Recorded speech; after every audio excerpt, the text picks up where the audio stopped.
E aí galerinha, beleza?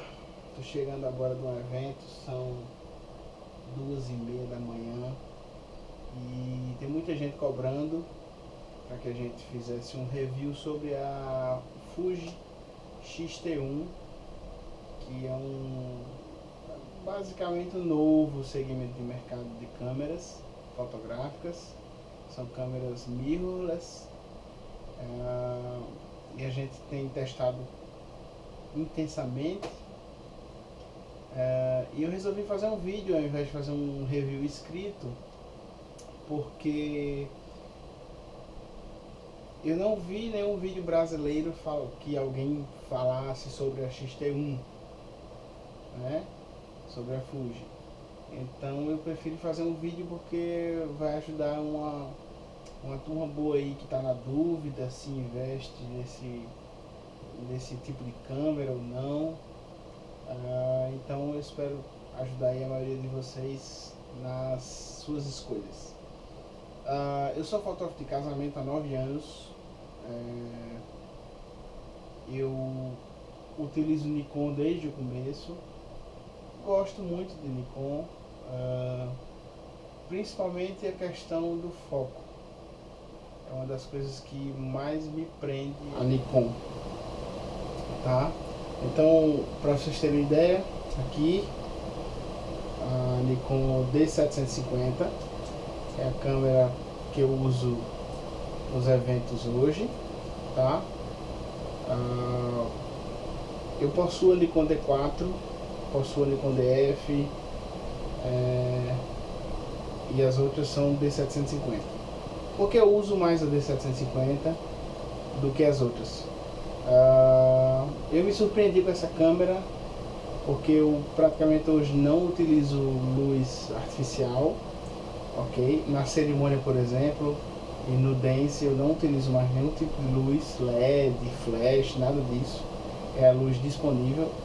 E essa câmera me permite eu usar até ISO 12800 com um grão satisfatório. Então, para o estilo de fotografia que eu faço hoje, é a câmera que me atende melhor e tem o melhor custo-benefício da Nikon, ok? Eu gosto inclusive mais dela do que da D4, para você ter ideia. A D4 eu uso sim até ISO 12800, mas ela me agrada só até 8000. Aqui não, eu uso até ISO 12800 sem medo de ser feliz, certo? Vamos fazer um comparativo aqui. Eu acabei comprando a DF justamente porque eu usava antes a D600, né, e D700. E depois que eu comprei a D4 eu podia expandir um pouco mais o ISO, só que é uma câmera caríssima. Então eu acabei investindo na DF, que seria o mesmo sensor da D4, e realmente é, e o resultado também é basicamente o mesmo, tá? Então eu acabei investindo na DF. Para vocês terem ideia aqui, ó, vamos comparar o tamanho de uma da outra, vocês vão ver que basicamente a D750 é o mesmo tamanho da Nikon DF, ok? Tá aqui, para vocês terem ideia. A Nikon DF é linda, vintage, gosto disso, e gosto também o fato de eu poder usar ISOs altíssimos. Algumas pessoas reclamam desses comandos, tá? Que são estranhos, diferentes do que já estão habituados. Eu nunca me prendi a isso. Desde o começo, quando eu comecei a fotografar, eu já trabalhava com 2 câmeras. E eu sempre trabalhei com D300 e D700, D700 e D600, D600 e D4, D4 e DF. Então eu nunca tive dificuldade em relação ao comando de câmera.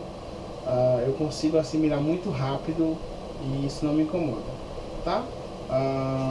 E aqui tá a Fuji X-T1, tá aqui ela, e olha o tamanho da D750 ao lado, ok?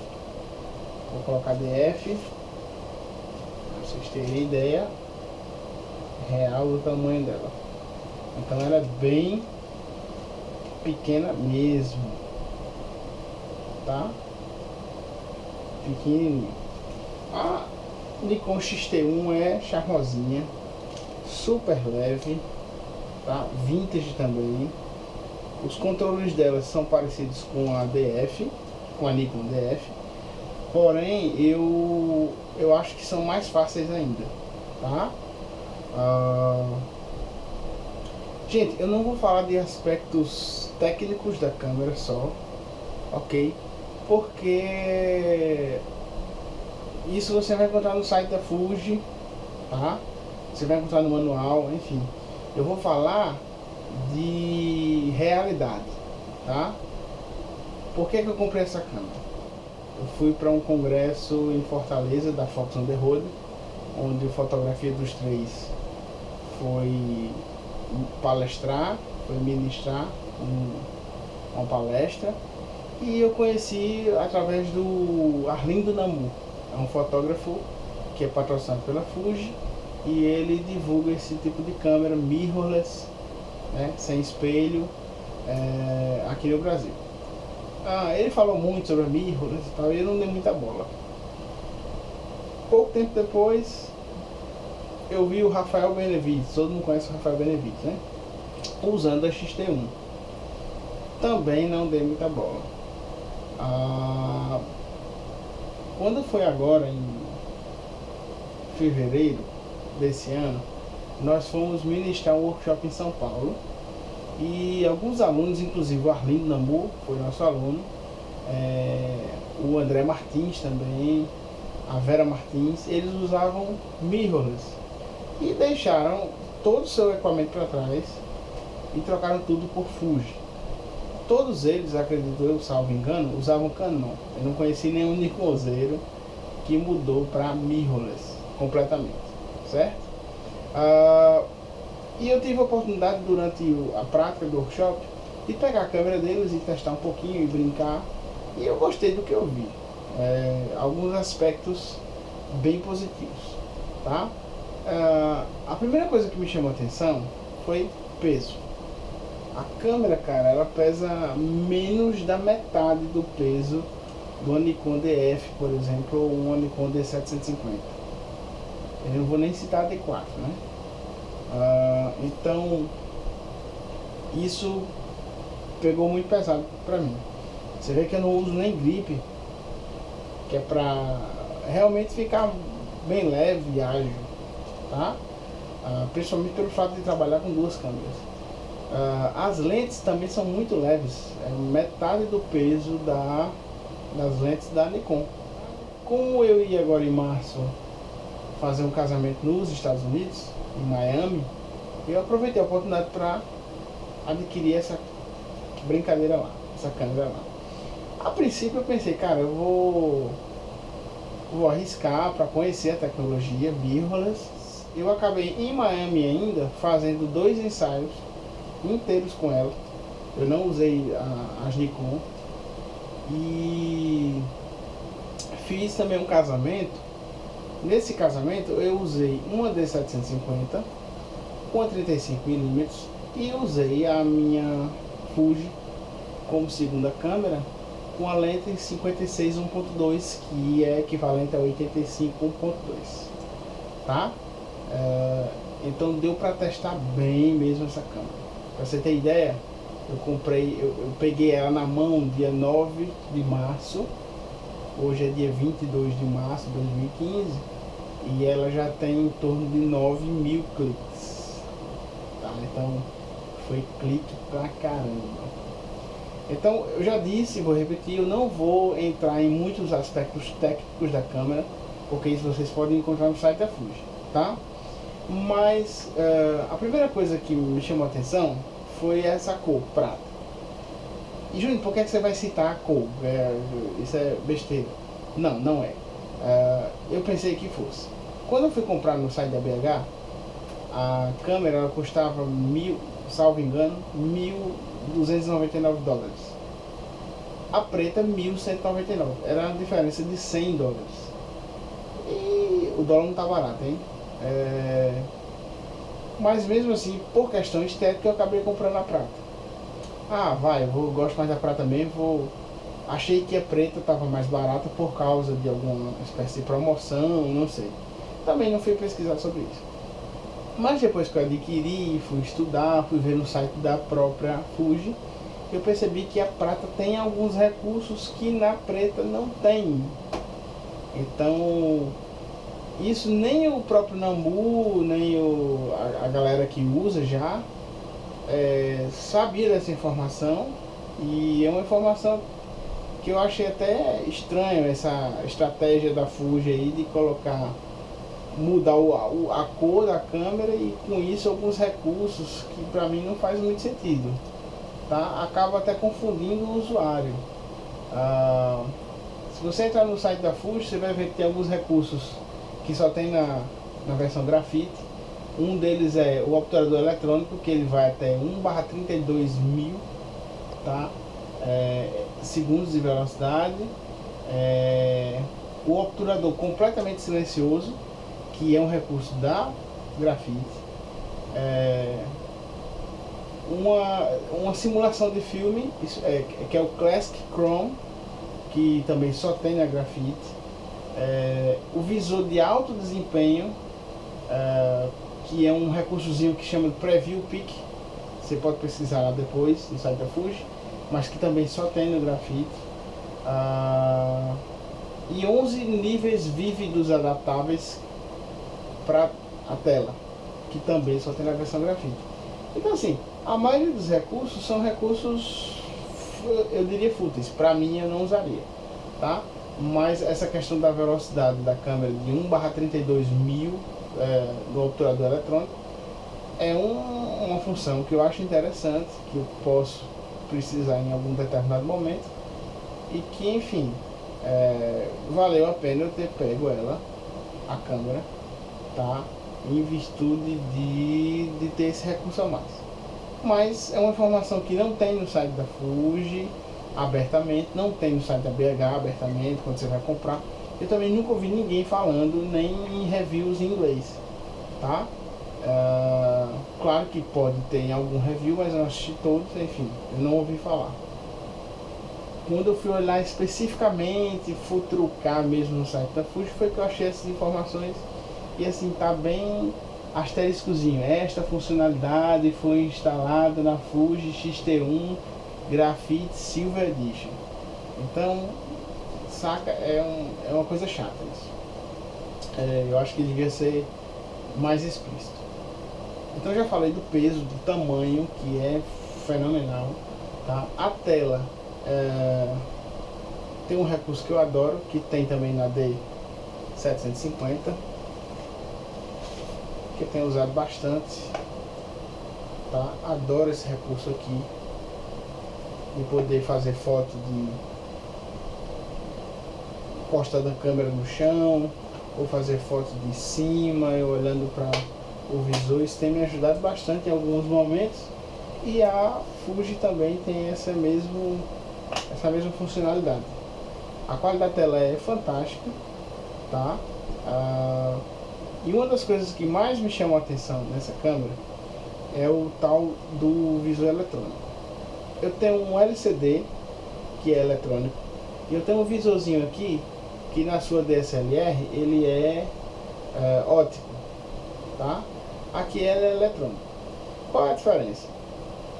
Quando eu estou vendo aqui uma imagem no meu LCD, ele está mostrando exatamente o resultado da minha foto.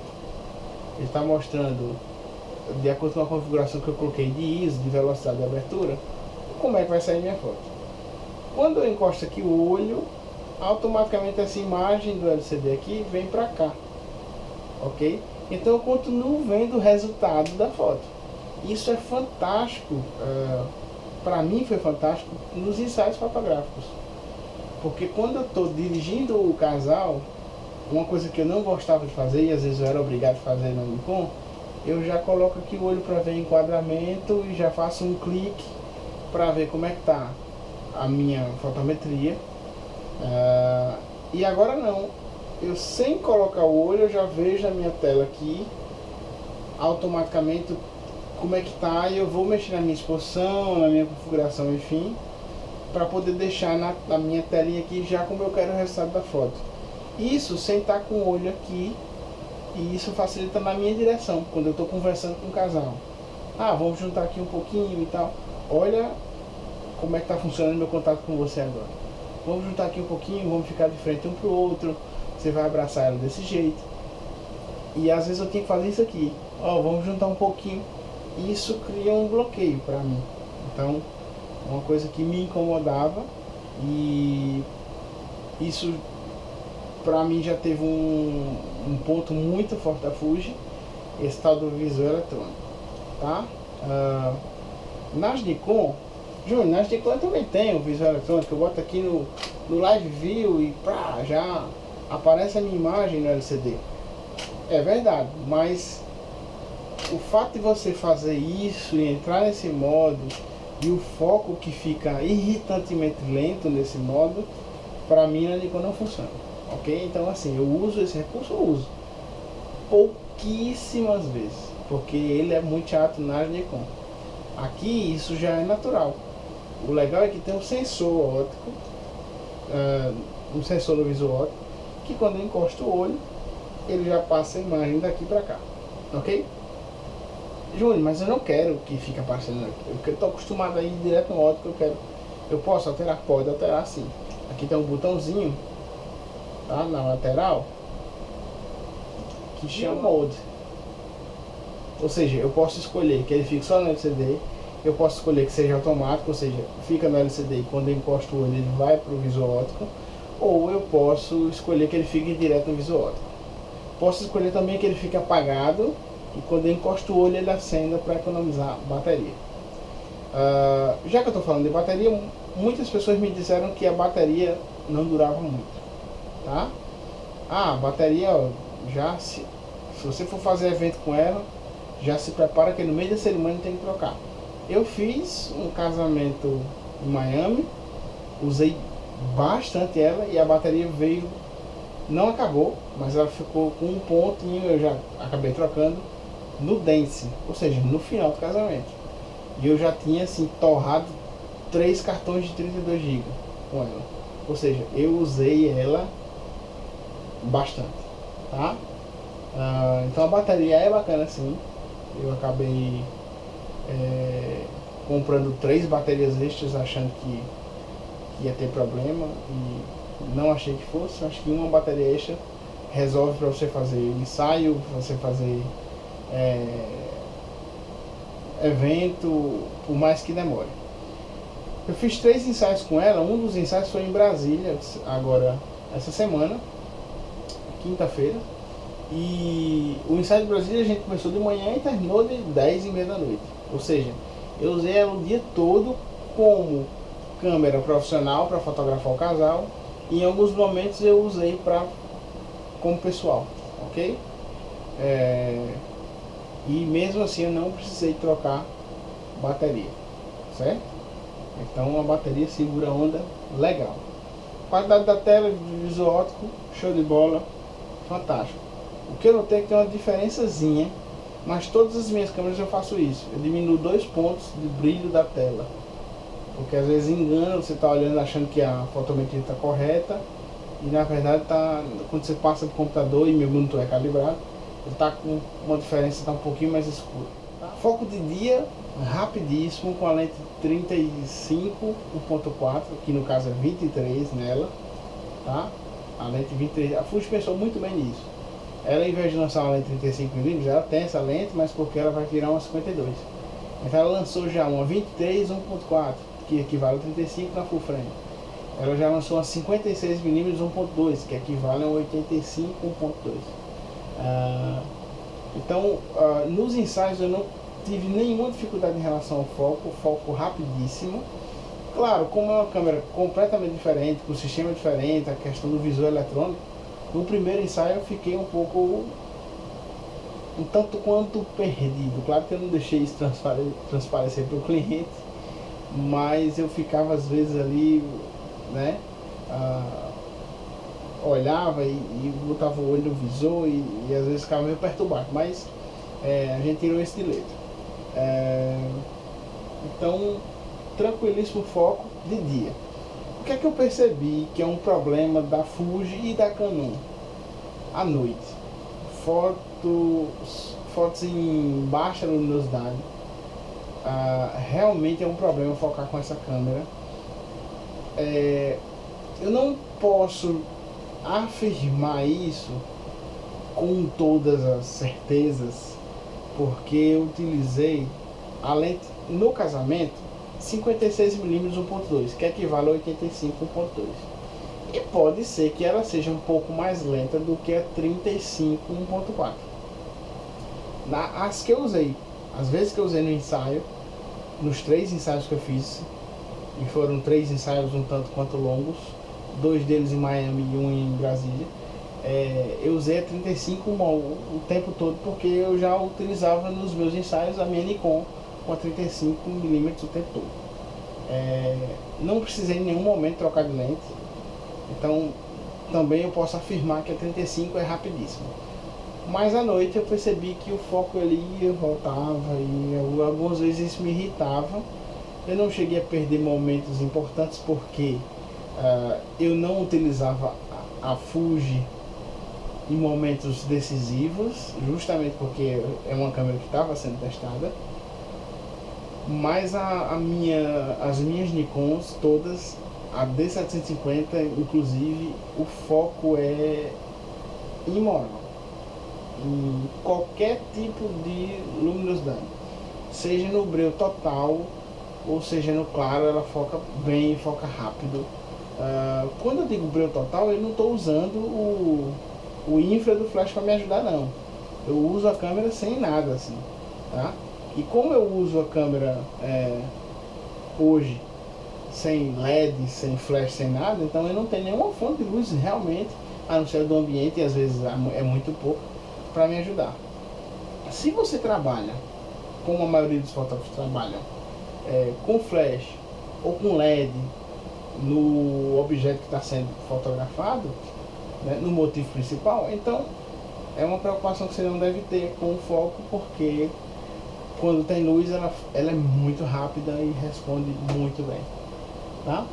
Um detalhe bacana que eu achei é que, por exemplo, na Nikon eu tenho o foco contínuo, mas para eu ter um foco contínuo eu tenho que pressionar o botão do foco e aí o foco fica acompanhando o motivo, certo? Tranquilo.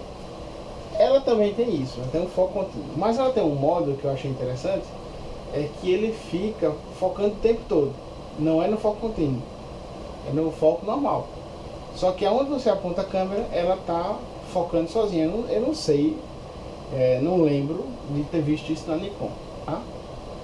Em nenhuma delas. Então aonde você aponta a câmera, mesmo que você não pressione nenhum botão de foco, ela já está adiantando o foco para você. Quando você pressiona, ela trava o foco aonde você quer. E aí você termina de disparar normalmente.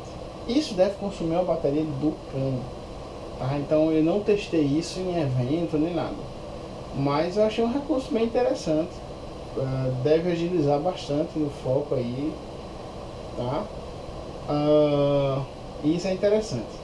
Uma coisa que eu estou usando bastante na Nikon é o foco 3D. Como é que funciona o foco 3D? Que não tem na Canon, só tem, salvo engano, na top de linha da Canon, que é a 1DX, tá? O foco contínuo 3D. Eu foquei aqui no... a noiva tá entrando, e eu foquei no vestido dela e travei aqui o foco. A Nikon, quando a noiva vai andando, o pontinho de foco vai acompanhando aquele motivo onde eu travei primeiro. No caso, o vestido da noiva, ele pega aquelas informações do vestido e tenta ficar acompanhando.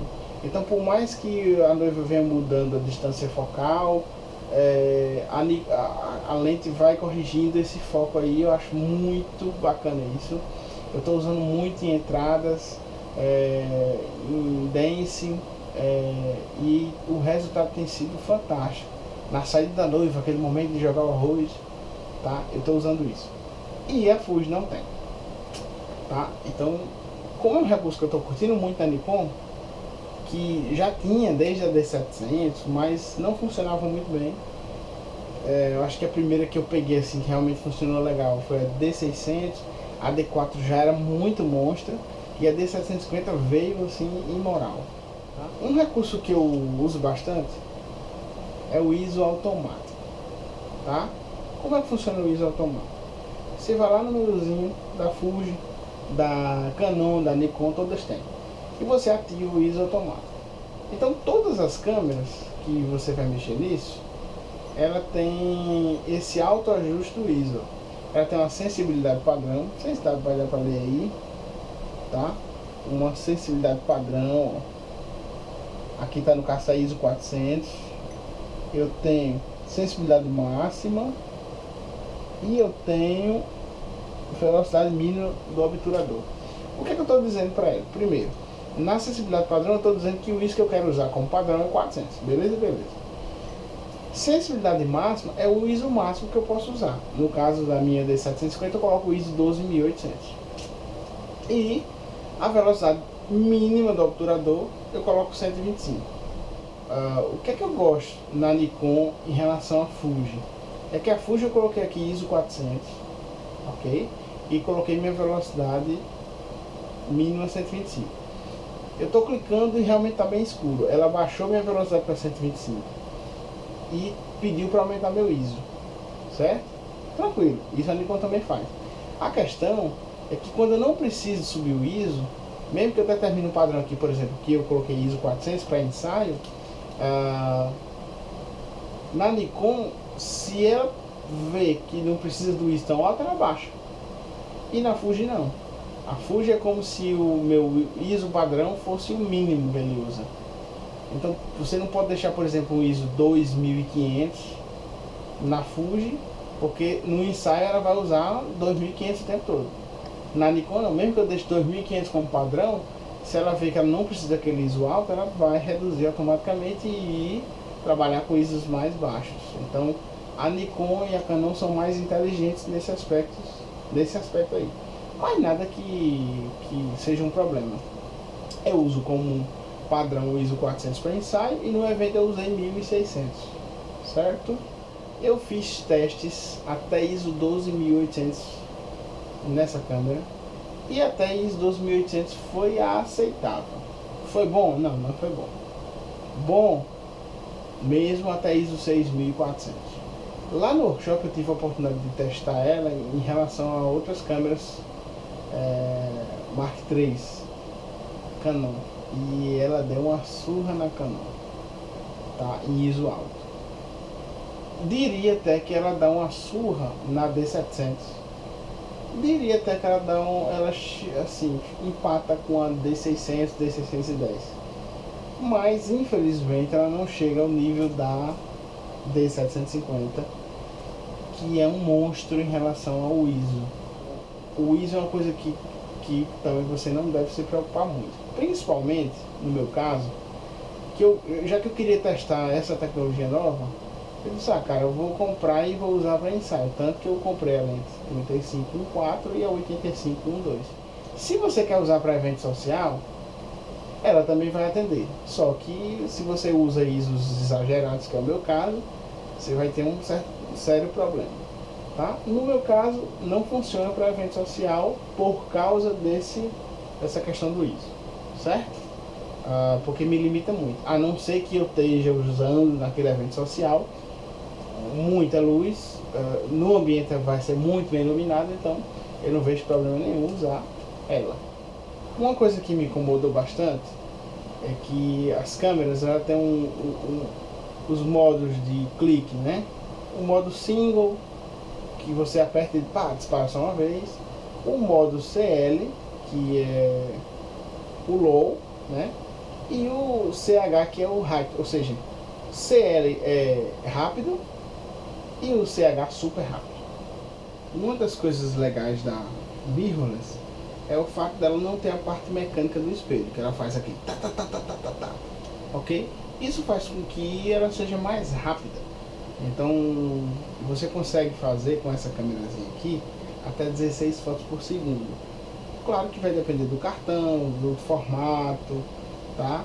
Aqui em RAW, um cartão de 90 mega por segundo, eu consegui fazer até 8 fotos por segundo, que para mim é mais do que o suficiente, eu acho. Mas uma coisa que me incomodou é que no modo CL, que seria um modo rápido, que ele faz tá. Na minha Nikon eu faço assim, ó, pum, ele só dá um clique. Se eu aperto e seguro, ele faz pá.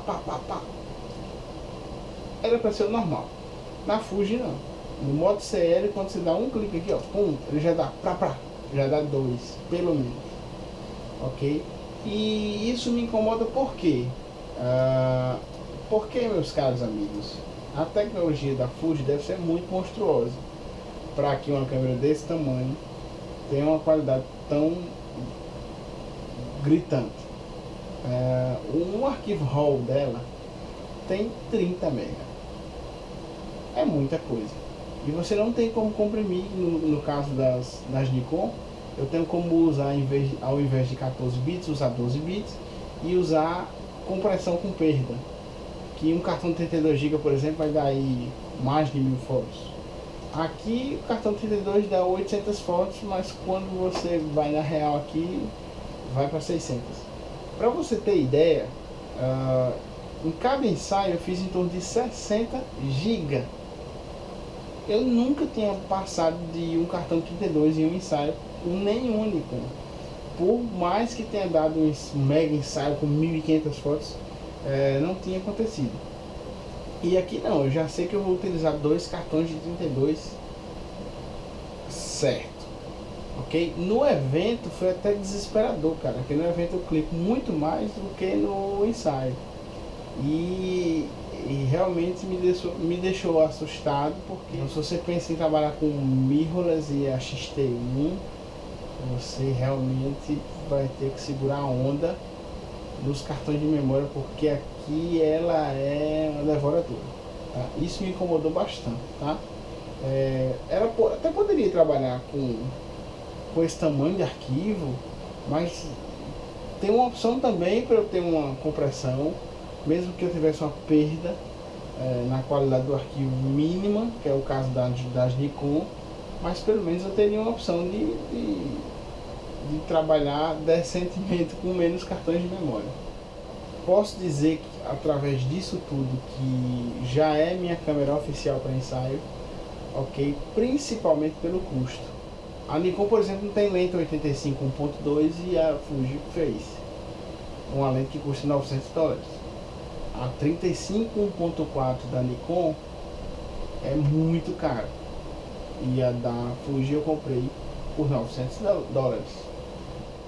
Então é uma câmera que pequenininha, leve demais, sabe, cabe em qualquer canto, dá prazer de você andar com ela. Eu descobri um prazer que eu nunca tive. Eu sempre viajava, e vou mostrar para vocês a minha câmera de viagem. Tá aqui, ó. Sempre foi essa. Sempre era meu celular. E aqui não, eu aprendi a gostar disso, de andar com a câmera na mão para uso pessoal, que eu não tinha esse prazer. Então é um ótimo custo-benefício. Quem trabalha principalmente com ensaios e quiser arriscar, pode, deve, porque vale muito a pena. Eu estou apaixonado por essa câmera, tá? É minha câmera hoje de uso pessoal e de ensaio, e para ensaio fotográfico. A Fuji promete um lançamento espetacular agora para o segundo semestre de 2015.